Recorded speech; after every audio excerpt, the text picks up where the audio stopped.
Le Centre d'action bénévole de Montcalm vous présente le projet Gestion Action bénévole Montcalm. Ce projet est soutenu par les Alliances pour la solidarité et le ministère de l'Emploi et de la Solidarité sociale en collaboration avec la table des préfets de la Naudière. Voici la première de 9 capsules de formation. Cette capsule porte sur le recrutement. On y abordera la planification des ressources bénévoles ainsi que la conception et la description de poste. À quoi ça sert, la planification de ressources bénévoles? Pourquoi perdre du temps alors que j'en ai déjà pas beaucoup? Est-ce vraiment utile?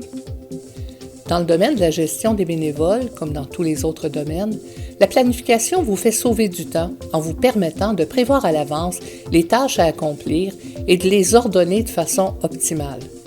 En matière de recrutement, l'absence de planification conduit souvent les gestionnaires de bénévoles à être perpétuellement dans l'urgence. Les coûts en temps et en argent sont alors plus élevés et les résultats pas toujours au rendez-vous. Planifier les ressources bénévoles est bénéfique pour l'organisme tant aussi longtemps qu'on s'assure qu'on met les bonnes personnes aux bonnes places. Ça nous permet, entre autres, de diminuer également les dépenses, il faut se le dire. Pas planifier le bénévolat, ça peut être difficile car on peut avoir beaucoup de tâches qui vont arriver qui ne seront pas prévues. Si on ne planifie pas le bénévolat, certaines tâches cruciales pourraient ne pas être accomplies pour le gain de notre mission. Comment m'y prendre pour planifier les ressources bénévoles au sein de mon organisme? C'est un exercice de collecte de données et d'analyse. Il faut d'abord regarder en arrière, faire un bilan des réussites et des échecs en matière de gestion des bénévoles au cours de la dernière année. On peut se poser les questions suivantes. Est-ce qu'il y a beaucoup de roulement dans mes effectifs bénévoles? Quels sont les problèmes que j'ai rencontrés? Quels ont été mes bons coups? Lorsque les bénévoles quittent, est-ce que j'ai pris la peine de vérifier pourquoi? Il faut ensuite faire un arrêt sur image et se demander quelle est la liste complète des tâches à accomplir par des bénévoles dans mon organisme pour réaliser la mission. En date d'aujourd'hui, quel est l'état de mes ressources bénévoles? Est-ce que tous les postes de bénévoles sont pourvus? Enfin, il faut regarder vers l'avant, planifier pour la prochaine année les ressources qui seront nécessaires pour accomplir la mission de l'organisme. Pour ce faire, il peut être avantageux de bâtir un calendrier où on indiquera les activités régulières au cours des mois, en indiquant combien de bénévoles sont nécessaires pour les réaliser et de combien de bénévoles on dispose actuellement, les nouvelles activités et ou activités projetées et une approximation du nombre des bénévoles requis, les activités exceptionnelles et les besoins en bénévoles qu'elles peuvent générer.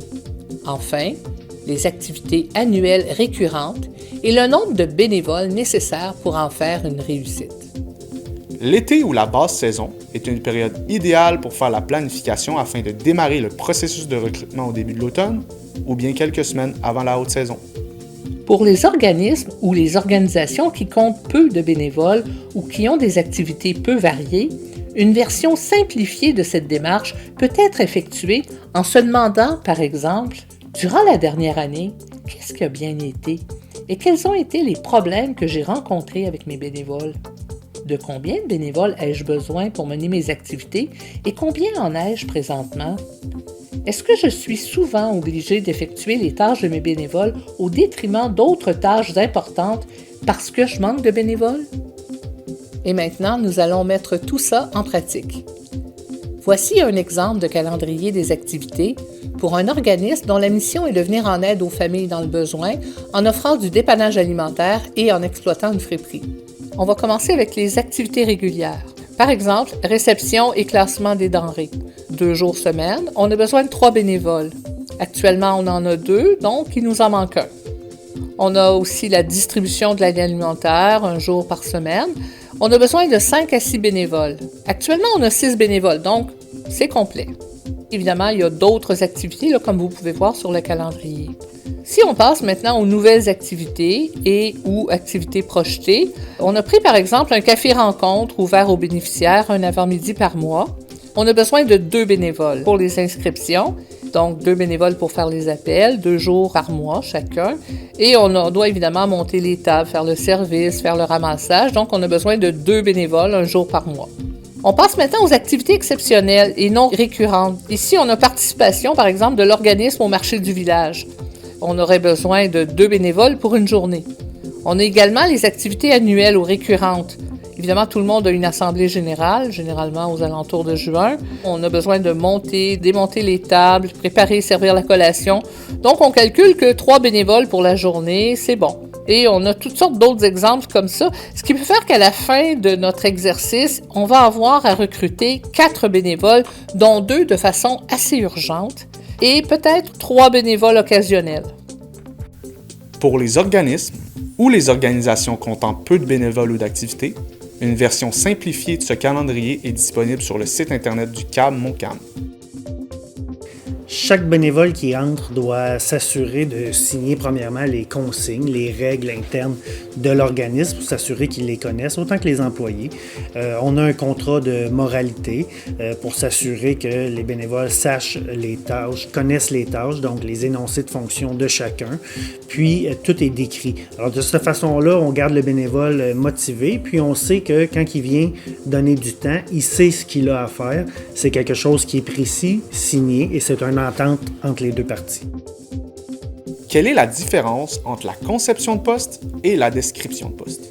La conception de poste ou création de poste, c'est la façon dont on organise les tâches pour créer un poste complet, alors que la description de poste, c'est une liste complète des tâches à accomplir, des aptitudes nécessaires pour les réaliser, du degré de supervision et de la durée de ce travail. Comment réalise-t-on une conception de poste? La conception de poste est un exercice d'analyse où l'on prend différents éléments des tâches à accomplir pour réaliser la mission, tels que les actions à poser dans ces tâches, les caractéristiques, la pertinence, la durée, la complexité et les aptitudes nécessaires pour les réaliser, afin de concevoir, en fait de créer, un ou des nouveaux postes. En fait, la conception de poste peut aussi se faire dans le cadre d'une révision de poste déjà existant. Postes, par exemple, que l'on veut enrichir afin de les rendre plus intéressants. Une règle d'or.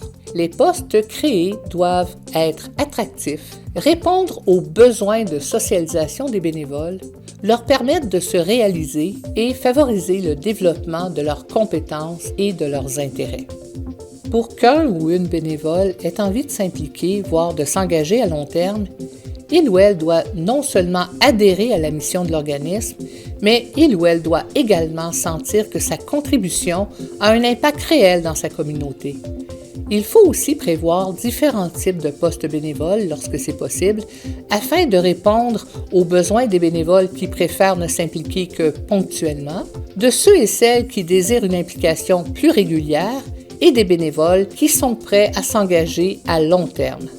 Il faut également prévoir des mécanismes ou une organisation du travail permettant aux bénévoles qu'ils désirent d'avoir voix au chapitre et d'être plus que de simples exécutants/exécutantes. Enfin, il faut se rappeler que les bénévoles ne sont pas des employés non payés. Ils font partie de l'équipe, non pas à titre de cheap labor, mais plutôt comme des personnes apportant une contribution particulière et essentielle à la réalisation de la mission. Une fois créés, les nouveaux postes sont décrits en détail dans la description de poste. À quoi ça peut servir une description de poste? La description de poste est un document très important puisqu'il permet de rédiger l'offre de recrutement, expliquer le poste aux bénévoles lors de l'entrevue et de l'accueil, donner aux bénévoles un document de référence quant aux tâches à accomplir dans son poste, servir de document de référence pour l'orientation et l'évaluation du bénévole, peut être également utile au moment de remettre une lettre de référence aux bénévoles. Rien de tel qu'un exemple pour bien comprendre la mise en application de concepts, même les plus simples. Voici un exemple de description de poste. L'organisme ABC désire mettre sur pied un service de popote roulante congelée à l'intention de sa clientèle. Ils se procureront les plats déjà cuisinés et congelés auprès d'un organisme d'économie sociale et ces plats seront entreposés dans des congélateurs dans les locaux de l'organisme. La prise de commande de plats et la gestion des congélateurs sera à la charge d'un employé de l'organisme. La préparation des commandes et leur livraison, dans une dizaine de municipalités, seront assurées par des ressources bénévoles à raison d'une demi-journée par semaine. Premièrement, les tâches. Le ou la bénévole à la livraison assemble, prépare les commandes de popotes congelées à livrer sur le territoire de la MRC et procède à la livraison à domicile des plats selon un itinéraire qu'il ou elle prépare. Il ou elle perçoit le paiement auprès de la clientèle et transmet ensuite les sommes perçues à la personne responsable. Il ou elle prend en note les commentaires de la clientèle et les transmet à la personne responsable. Horaire. Les activités de préparation des commandes et de livraison des plats se déroulent habituellement le mercredi en avant-midi. Possibilité de modifier l'horaire ou la journée. Profil recherché. Une personne en bonne forme physique, autonome et avec un bon sens de l'organisation. Un ou une bénévole responsable, fiable et honnête. Une personne possédant de l'entre-gens. Spécificité du poste. La personne doit posséder un permis de conduire en règle et accepter la vérification de ses antécédents judiciaires. La personne doit être capable de fonctionner dans un environnement peu supervisé. Avantages. Remboursement du kilométrage, un repas gratuit par semaine, activités de reconnaissance de l'organisme pour les bénévoles, conférences, formations, soupers communautaires, etc. Abonnement à l'infolette des bénévoles de la MRC. Tout ça vous apparaît complexe? Si vous êtes un organisme de la MRC de Montcalm, le Centre d'action bénévole de Montcalm vous offre gratuitement un accompagnement pour la mise en œuvre de vos stratégies de gestion des bénévoles ainsi que des formulaires pour vous y aider sur son site Internet. Quelles que soient vos interrogations, vos difficultés, nous sommes en mesure de vous offrir tout le support dont vous avez besoin.